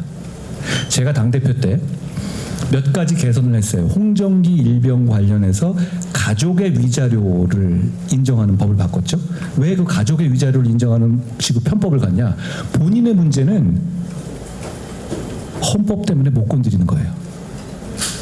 그리고 김한나 여사 관련해서는 우리가 영웅들을 추서계급을 하는데 연금을 줄 때는 추서계급이 아니라 원래 계급으로 줘요. 이거 이상하지 않습니까? 이걸 저희가 개선했습니다. 저는 이 부분에 대해서 자랑스럽게 생각해요. 그런데 근본적으로는 우리 영웅들과 군에 대한 처우는 헌법적인 한계 때문에 그걸 넘어설 수가 없어요. 그거 바꿔야 합니다. 그러니까 이런 부분도 있고요. 그리고 선관위 문제도 그렇습니다. 선관위를 헌법 기관화해서 독립시켜 놓은 건 잘하라는 거지 재밌게 지내라는 게 아니거든요. 자기들끼리. 근데 지금은 자기들끼리 재밌게 지내고 있어요. 감시를 받아야죠. 우리나라의 어떤 기관이 그렇게 가족 채용을 하고 가족 기업을 얘기합니까? 그건 쌍팔년도 얘기예요. 왜 그러냐? 자기들끼리 모여 있으니까 그렇고 감시되니까 그렇고, 그리고 여기 의원님도 계시지만 선관위를 비판하기 되게 좀 껄쩍지근하거든요. 왜 그렇겠어요? 선관위 선거법 고발 누가 하죠? 유권 해석 누가 해요? 그러고 보니까 제가 참 용감한 것 같아요. 결국 사람의 문제가 아니라 그것도 시스템의 문제입니다. 역시 그런 것도 바꿔야 하고요. 그리고 지금 우리 자랑스러운 고동준 의원도 계시지만 AI나 반도체 같은 거, 그건 헌법 차원에서 지원해야 되는 거거든요. 유신 헌법 당시에 과학 조항 가지고 어떻게 AI 시대, AX 시대를 대비합니까? 그 헌법적인 얘기들을 진지하게 논의해서 우리가 앞으로 몇십 년 쓸 체제를 만들자는 거예요. 여러분, 정치가 되게 중요합니다. 여러분들이 우리 정치인들이 너무 부족하다고 말씀하신 거에 동감하는데 그래도 너무너무 중요합니다. 우리 모두의 삶을 엄청나게 좌우하거든요. 그러면 그 정치의 핵심은 정치의 룰을 헌법적으로 잡아주고 방향을 잡는 건 대단히 중요하고, 이건 그냥 정치의 문제가 아니라 경제와 사회, 우리 일상생활의 문제이기도 합니다. 이제는 바꿔야 해요. 안 그러면 다음번에 그냥 레슬링 선수들이 바톤 터치하면서 똑같은 룰로 눈찌르며 싸우는 걸 계속 보시게 될 거예요. 그거 계속 보시게 될 겁니까? 보실 겁니까? 새로운 시대로 가기 위해서, 시대를 바꾸기 위해서는 저는 지금 우리 모두가 결단해야 될 때다라고 생각합니다. 그리고 그 결단을 위해서는 책임 있는 사람들의 희생이 반드시 필요하다. 그런 말씀을 드리고 싶습니다.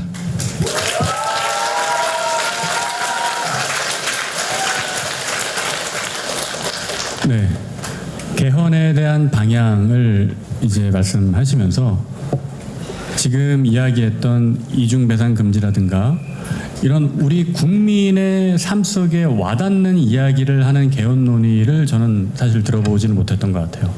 그런 면에서 상당히 좀 저는 매우 신선했고, 정말 이 개헌 논의가 시작된다면 우리 국민의 일상에 영향을 미치는 것들, 또 말씀하셨던 AX 시대, 미래를 준비하는 그런 청사진까지 들어가는 개헌 논의가 이루어졌으면 참 좋겠다라는 생각을 하면서, 그러면서 이제 미래 비전을 한번 여쭤보고 싶은데, 책에 보면은 그런 표현을 쓰셨어요.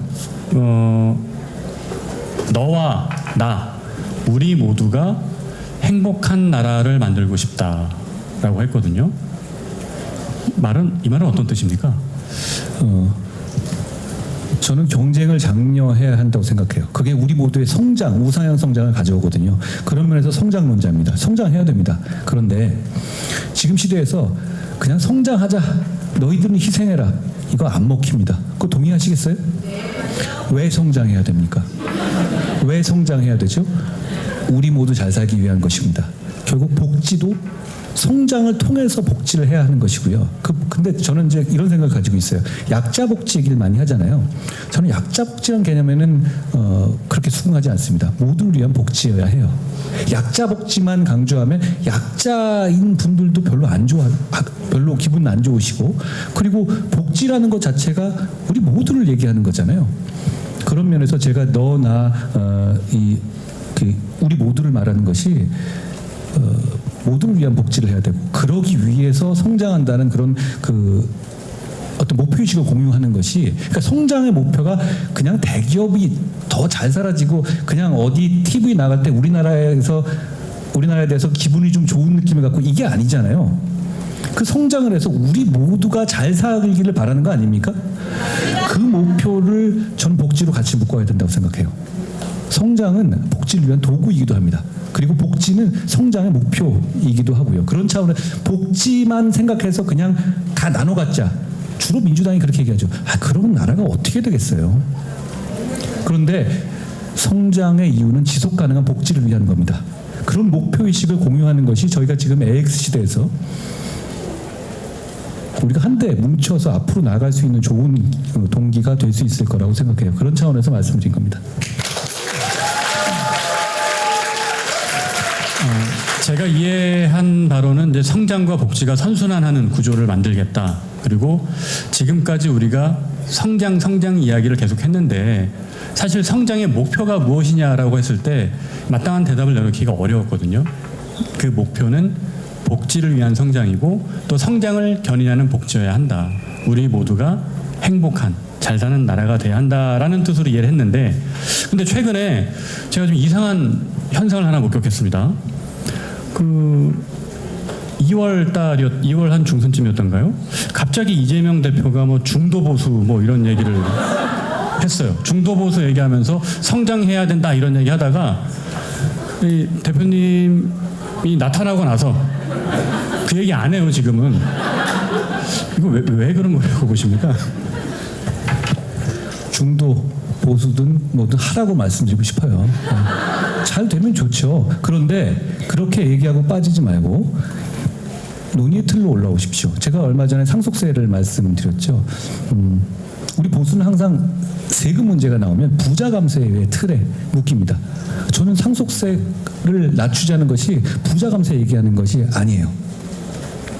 왜냐하면 예를 들어서 보면 상속세는 원래 진짜 부자, 찐 부자들만 내는 세금으로 만들어진 거예요.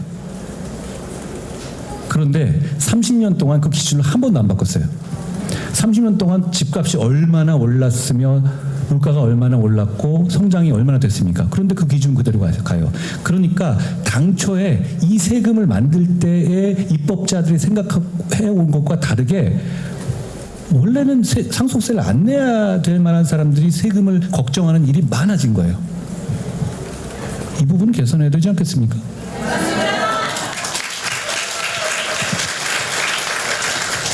이 부분에 대해서 우리 국민의힘은 지속적인 문제를 제기해왔어요.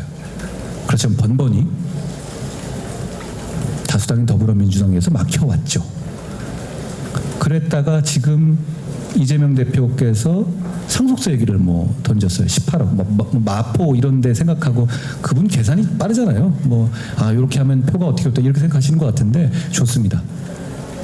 그러면 정확한 입장을 가지고 논의하고 그리고 논의해서 결론을 내버리자고 말씀드리고 싶어요. 내가 뭐다 나는 뭐다라고 자기를 규정할 게 아니라 그냥 진심을 보이고 실천하면 되는 겁니다. 저는 그걸 그렇게 비아냥거리고 싶지는 않습니다. 중도 보수 제가 지향하는 바입니다. 당당히 나오셔서 좋은 정책을 만들어내자는 말씀을 드립니다. 근데 이미 한번 치고 이렇게 빠지신 것 같아요.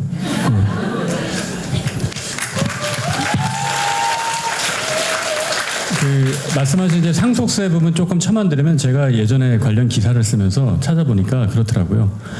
그러니까 97년에 마지막으로 이 세법이 전폭 개정이 돼서 과표 구간하고 뭐 공제하는 부분이 돼 있었는데 그게 아직까지도 안 바뀐 거예요. 그러니까 98~99년도 90년대 후반 마포의 아파트 30평대 아파트가 1억 5천 정도 했습니다. 근데 지금은 10배 이상 올랐죠. 그런데 그때 과표 구간이랑 똑같은 겁니다. 그러니까 90년대에는 부모님이 살다가 돌아가시면 그 집을 물려받으면서 뭐 상속세 낼 일이 없었는데 지금은 많이 내야 되는 거잖아요. 그러니까 그런 부분들을 정상화하겠다. 그런 취지인 거죠. 그러니까 이런 거 할 때 우리 보수의 정치는 시스템을 중시해야 되니까 저는 그걸 봤거든요. 혹시 근데 만약에 우리가 재원으로 세금으로 걷어들이는 세금 수입 중에서 국가 입장에서 이 상속세가 차지하는 비중이 엄청 크다. 그러면 사실 우리가 그렇게 팍팍 깎아버리면 포퓰리즘일 수 있어요. 그 돈 다 어떻게 하라고. 그런데 실제로 상속세가 전체 우리 조세 수입 중에서 차지하는 비중은 한 2~3%에 지나지 않아요. 그러니까 이 부분에 대해서 이걸 정상화하는 것이 결코 국가 재정에 부담되는 것도 아니라는 말씀을 드립니다. 늘 저는 이렇게 접근해야 된다는 이유가 뭐냐면 보수 정치가 감세를 얘기할 때 선의로 감세를 얘기할 때 매번 부자 감세 프레임에 족족 당해버려요. 그렇죠? 근데 이거는 그게 아니라 잘못된 세금 정책을 정상화한다는 명분과 설명이 반드시 필요한 겁니다. 저는 이런 설명이 국민들께 충분히 설득력이 있을 수 있다라는 생각을 해봅니다.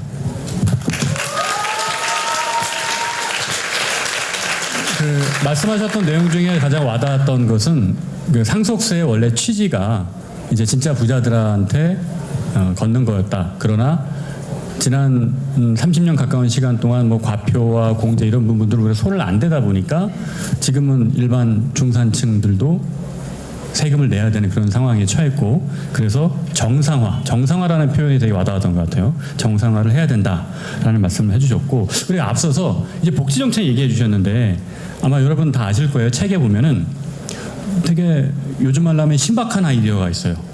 한평생 복지 계좌라고 있는데, 그 한평생 복지 계좌 설명하시면서 전에 법무부 장관 계실 때 범죄 피해자 통합센터 만든 적 있으셨죠? 그 얘기 좀 잠깐 해줄 수 있으세요? 이게 한평생 복지 계좌는 이렇게 생각을 했어요.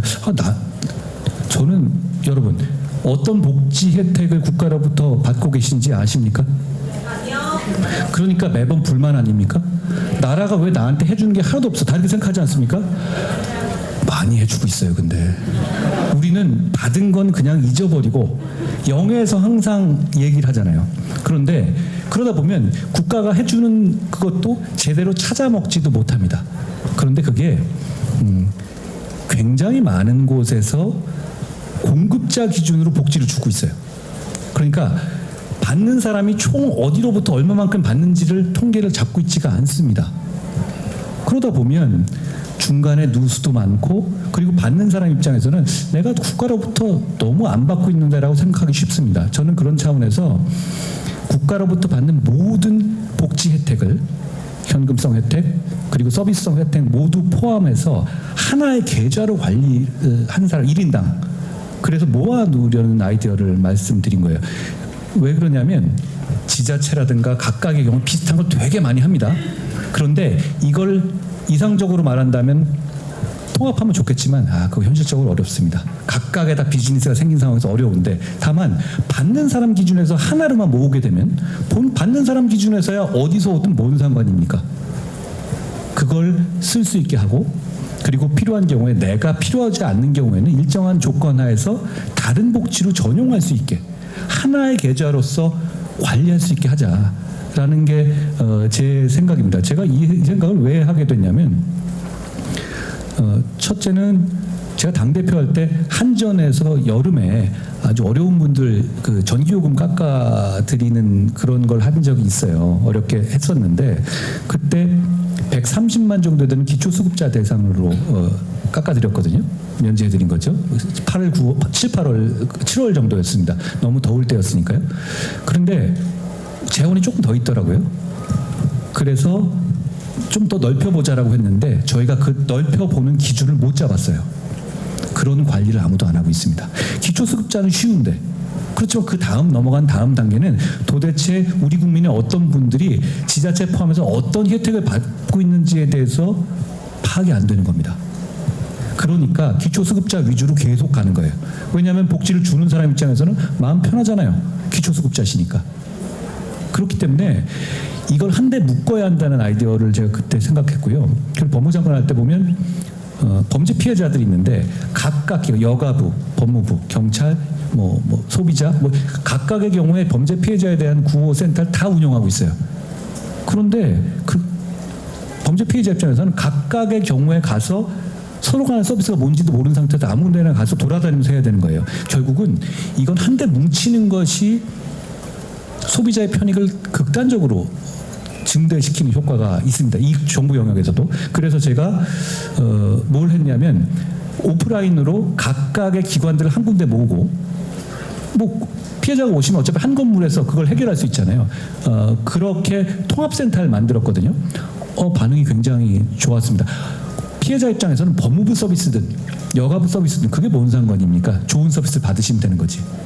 역시 이렇게 하나로 모으는 작업이 되면 저는 복지가 훨씬 더 누수도 없고 효율적이 될 수도 있다고 생각해서 이 부분을 정책으로 생각해 봤습니다.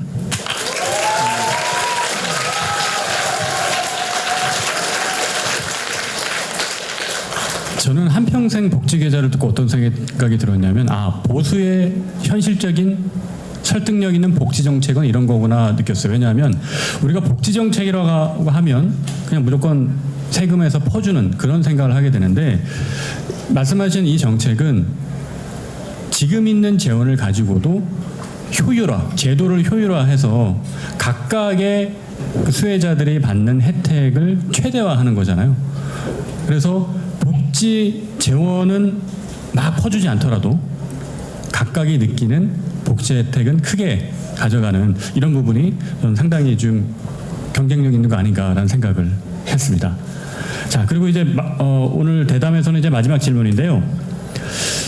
책에서도 보면 이제 AI 이야기를 쭉 하셨는데 흥미로웠던 점은 저도 이제 책에서 저를 미래학자라고 전 소개를 했는데요. AI 얘기를 저도 많이 하고 책에서도 많이 썼는데 AX 혁명이라는 표현을 쓰셨어요. 그래서 AX 혁명은 어떤 겁니까? 많이들 쓰는 말 아실 것 같은데 AI 트랜스포메이션을 말하는데요.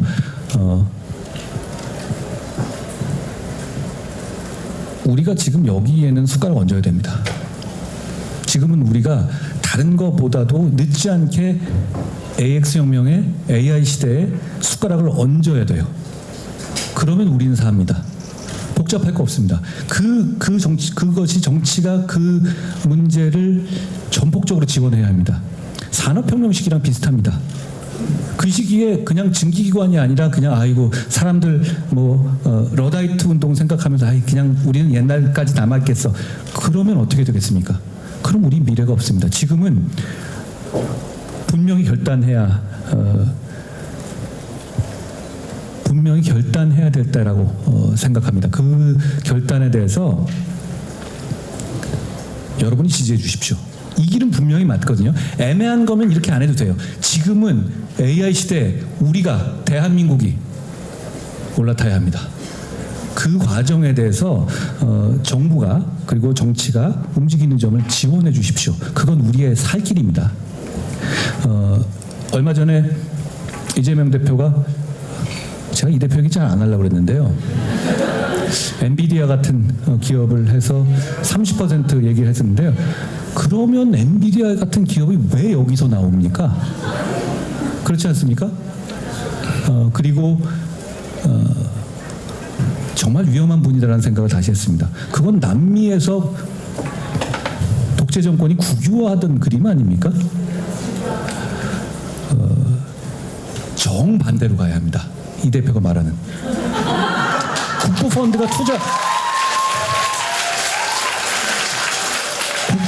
투자할 수도 있습니다. 그건 투자의 영역이죠. 그렇지 않습니까? AI 시대의 혁신은 혁신가들의 혁신을 지원하는 겁니다. 혁신이 성공할 경우에 30%를 갖고 오겠다라고 얘기한다? 그럼 누가 그걸 하겠어요? 우리가 AI 시대와 반도체 시대를 준비하는 데 있어서 정부 영역에 할 것은 이런 겁니다. 전력 체제를 갖추는 거예요. 지금 대만은 TSMC가 있지만 정전이 됩니다. 원자력이 없거든요. 우리 원자력 갖고 있잖아요. 전기 충분합니다. 충분합니까? 전력망이 제대로 갖춰져 있지 않아요.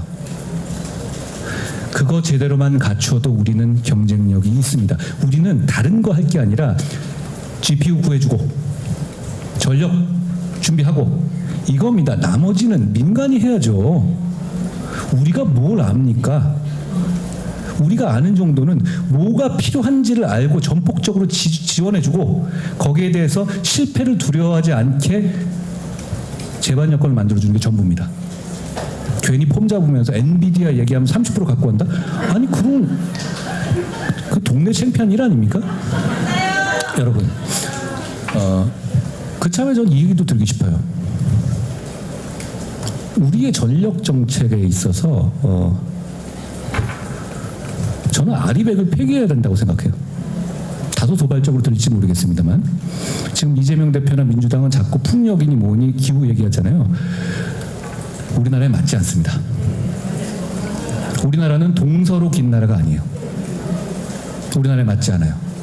그리고 그런 이 신재생 에너지 같은 경우는 더커브라고 해가지고 내내 발전이 되는 게 아니라 일정한 시간에는 안 돼요. 일정한 시간에 되지 않고 그러면 결국은 그걸로 인해 가지고 제한이 되는 부분이 너무 많이 있습니다. 그리고 송전성의 문제도 만들어지지 않고 그런 결국 저는 그러니까 지금 트럼프 시대는 결국 이런 거 아닙니까? 트럼프가 대통령이 된 이유는 뭡니까? 저는 핵심은 이거라고 봐요. 물가가 너무 높았잖아요. 그런데 우리는 신재생 에너지 아니라 있는 화석 연료 다 캐서 그걸로 에너지값 낮춰서 물가 잡겠다 이 얘기가 먹힌 겁니다. 그 말에 전적으로 동의한다는 뜻이 아니라 지금 시대의 추세가 그렇다는 겁니다. 미국에서 다시 3마일스 원전 이 옛날에 문제가 있었던 원전도 다시 살리고 있지 않습니까? 우리는 지금 현실 세계에 살고 있어요.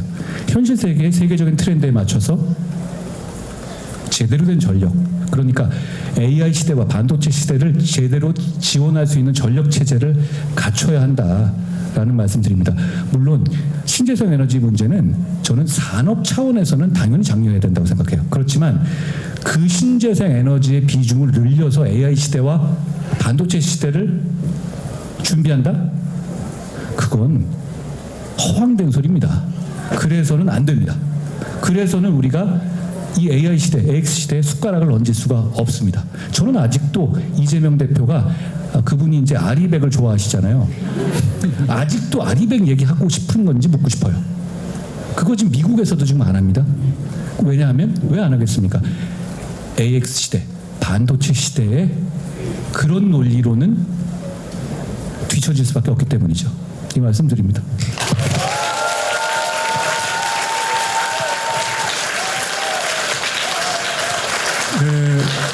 AX 시대에 대한 비전 또한 여러분 가슴속에 확 와닿았다 생각을 하고요. 오늘 약속된 시간이 100분입니다. 근데 벌써 90분이 흘렀어요. 시간이 쏜살같이 지나갔죠. 그래서 10분 동안 압축적으로 또 좋은 말씀 들어보겠습니다. 여러분 들어오실 때 이제 보드에다가 여러 질문들을 좀 써주셨는데 지금까지는 이제 주로 진지한 얘기들 많이 하셨으니까 이번에는 좀 캐주얼한 질문 드려보고 말씀 좀 들어볼게요. 제가 한번 읽고 답변을 부탁드리겠습니다. 한 대표님, 멘탈 관리는 어떻게 하시나요? 어떻게 하십니까? 저는 좀 그런 거에 좀 무던한 편인 것 같아요. 그냥 산만해서 제가 어렸을 때 이런 얘기 되게 많이 들었어요. 주위가 산만하다. 네. 주위가 산만한 편이거든요. 그러다 보니 뭐 그렇게 막 상처받고 그러지는 않는 것 같아요. 그러니까 좀 오글거리는 말이지만 여러분이 상처받으신 게 문제죠. 좀 솔직히 진짜 12월 한 달 동안에는 12월 한 달 동안은 정말 그 생각을 많이 했습니다. 이게 좀 우리가 정치가 이렇게까지밖에 못하나 이런 생각을 실제로 많이 했는데 근데 또 저는 그냥 미안한 마음이지 뭐 그걸 제가 상처받을 만한 문제는 아닌 것 같아요. 저는 괜찮았습니다. 네, 멘탈 관리 비법 잘 들어봤습니다. 자, 그리고 두 번째 질문입니다.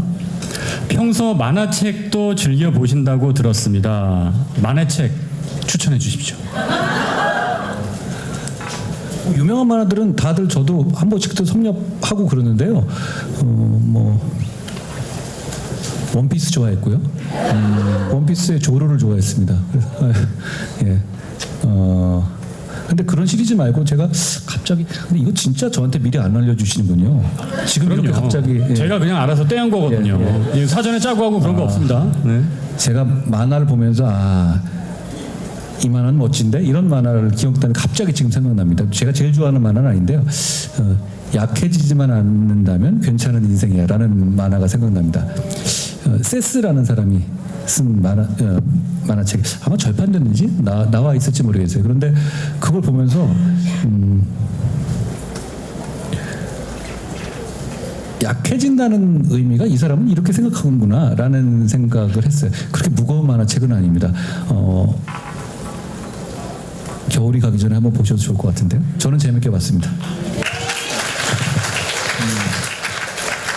자, 그래서 만화 취향도 한번 들어봤고요. 이제는 여기 현장에 계신 플로어의 목소리 좀 들어보고 싶은데, 아까 초반에는 이제 어르신 두 분 말씀 들었고, 여기 보니까 아마 최연소 어린이인 것 같은데 저 앞에 제가 잠깐 마이크를 한번 들고 가보겠습니다. 네, 네 마이크 잠깐. 예. 자, 그 어머님께 제가 좀 허락을 좀 구했고요. 자, 우리 친구 이름이 뭔가요? 안녕하세요. 이주아. 자, 우리 한동훈 대표 알아요, 누군지? 모르죠. 맞아요, 나 한동훈이에요. 알고 있어요? 오늘 어떻게 오게 됐어요? 엄마가 가자고 그랬죠. 네, 그랬을 것 같아요. 네, 안녕하세요. 그리고 보니까 이 어린이가 요 책을 딱 꼭 안고 있었거든요. 그래서 오늘 와서 들어보니까 기분이 어때요? 기분이 좋답니다. 네. 자, 그 어머니 말씀 잠깐만. 고생한다. 네. 예. 오늘 어떻게 따님이랑 같이 오시게 됐습니까? 안녕하세요. 아, 옆에 또 큰 따님이 계셨군요. 저희 네. 가족이 다 신청을 했는데 운이 좋게 저랑 딸이 같이 됐어요. 그런데 이제 막내를 봐줄 사람이 없으니까 아이고, 같이 네. 올 수밖에 없었어요. 고생했어. 와줘서 고맙습니다. 고맙습니다. 고맙습니다. 자, 그 따님 두 분과 함께 오신 어머니께도 저 박수 한번 부탁 다시 드리겠습니다. 그리고 마지막으로 한 분 얘기를 좀 더 들어보고 싶은데, 오시기 전에 이렇게 장문의 편지를 써오신 분이 계세요. 예. 그래서 요거는 이제 대표님께서 나중에 읽어 보실 텐데, 그 청년이라고 말씀을 해주셨거든요. 자, 이 편지 쓰신 분 누굽니까? 편지 쓰신 분. 네. 자, 우리 여기 계신 이분께 잠깐 마이크 좀 드려보겠습니다. 자, 이름이 어떻게 되십니까? 저 김세훈입니다. 김세훈님. 안녕하세요. 네, 대표님께 한 말씀 해주십시오. 저는 한동훈 대표님 같은 분이 꼭 대통령이 돼야 된다고 생각합니다. 쉽지 않은 길이겠지만 대표님이 함께 가면 길이 된다고 하셨잖아요. 저도 힘은 없지만 뒤에서 열심히 응원하겠습니다. 네. 제가 말씀하세요. 아닙니다. 제가 편지를 다 읽어봤습니다. 힘내라는 응원해주고 싶으셨던 거잖아요, 그죠? 네. 네. 지금 여러분이 힘내셔야 됩니다. 예, 저는 꼭 뭐가 되려고 정치하는 건 아닙니다. 우리 다 여기 김태호 선배님도 계시고 우리 다 같은 마음이라고 생각해요. 좋은 나라 만들려고 그런 마음으로 정치하는 거고요. 김세준 선생님 아까 세훈입니다. 김세훈 선생님 죄송합니다. 김세훈 선생님 말씀 주신 것처럼 저희가 잘하겠습니다. 그리고 너무 정치인 걱정하지 마세요. 누가 저한테 이런 얘기 하더라고요. 모 선생이 무슨 또 용병을 쓸 거냐. 용병을 쓸 거냐. 여러분, 저는 여러분의 용병이 맞습니다. 국민의 용병이어야 하고요. 우리 모두 정치인은 국민의 용병입니다. 용병을 용병답게 끝까지 제대로 부리십시오. 저희 걱정하지 마십시오. 저희가 여러분 걱정하겠습니다. 고맙습니다.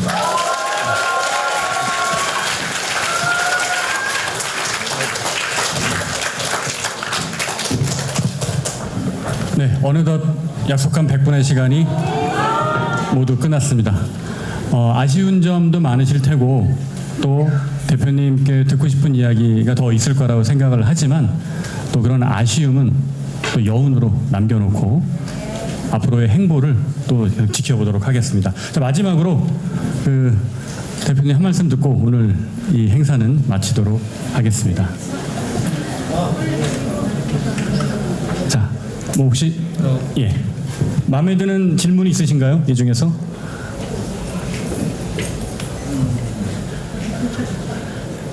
뭐 보면은 사실 여러 가지 질문도 해주셨어요. 뭐 MBTI가 뭐냐라는 질문도 해주셨고, 다 어렵네요. 제가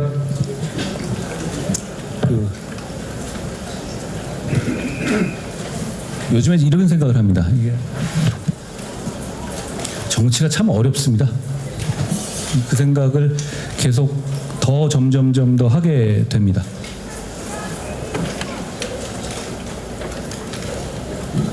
초심으로 가겠습니다. 여러분이 저를 처음에 많이 좋아해 주셨던 그런 마음 자체가 저는 아직 이렇습니다. 정치인으로서의 한동훈이라는 사람이 있을 거 아니에요. 뭐 쇼도 잘해야 되고 가장해야 된다고 이런 말씀 많이 하죠. 그리고 어떤 입장을 정해야 된다는 거 하고요. 그리고 제가 인간 개인으로서의 한동훈이 있을 거고요. 저는 아직 이 두 개가 싱크로가 되어 있습니다. 그러니까 제가 말하는 것에 더 책임질 수 있다는 자신이 있고요. 그리고 여러분 앞에서 이렇게 두서없이 말하는 것에도 별로 거리낌이 없습니다. 제가 좋은 정치하고 싶습니다. 여러분이 함께해 주신다면 제가 좋은 정치를 할 수 있을 것 같습니다. 저는 대한민국이 지금 정말 좋은 정치가 자기 생각하지 않고 나라 생각하고 국민 먼저 생각하는 좋은 정치가 정말로 필요한 때라고 생각합니다. 여러분과 함께하고 싶습니다. 고맙습니다. 네. 자, 오늘 소중한 내주신 여러분께 감사드리고요. 또 좋은 말씀해주신 한동훈 대표께도 큰 박수 부탁드리겠습니다. 그러면 저도 여기서 물러가 보겠습니다. 감사합니다.